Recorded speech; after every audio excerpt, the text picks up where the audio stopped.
Рахмат. Машине туралы сөз болып қалды, улап кетейін. Негізі келешекте Мұхаммед Шекеевич бұл өкмөт мүчөлөрүн шаардын ичинде өзгөчө шаар бийликтерин, мэрлерди экологияны сактоо жаатында өздөрүнө үлгү болуп, мындай бир электромобилдерди же болбосо жана гибриддик унааларды колдонууга өтүш керек да. Анткени баарыбыз ошого үлгү болбосок, элге болбойт.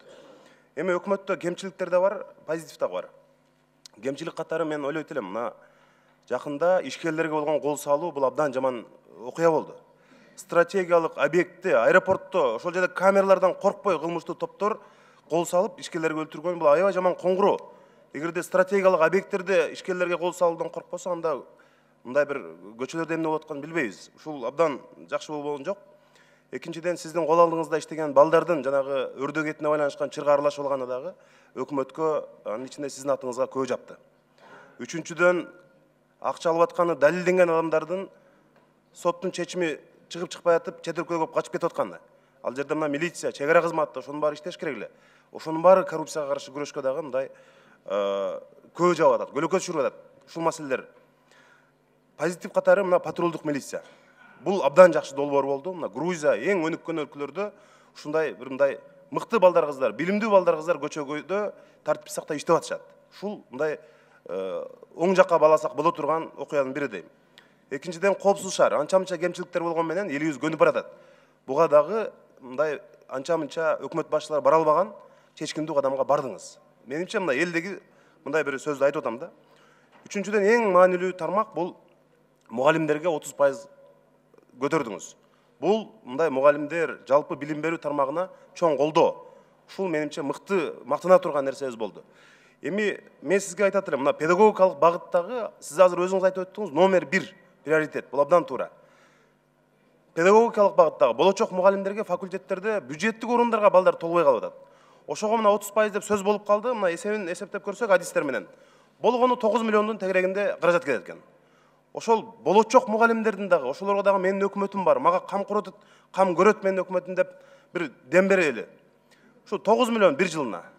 Ошол педагогикалык багыттагы студенттердин стипендиясын дагы 30%га көтөрбөйлүбү, кандай дейсиз? Мына министрлик, өкмөттө, каржы министрлиги баары эле 9 миллионду мындай табууга мүмкүнчүлүк бар деме, сиз эгерде туура көрсөңүз.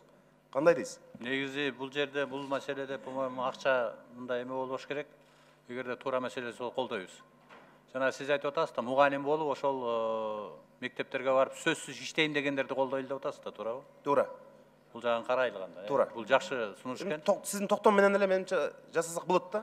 Анткени ошолор мындай эртеңки келечегине менин өкмөтүм мени азыртан камкор баштады деп мындай моралдык жактан да жакшы болот. Туура. Анан мына бүгүн футбол деп атабыз. Футбол биздин мындай жалпы улуттуу жаштарды бириктирип турган бир чоң идеологияга айланды азырчы.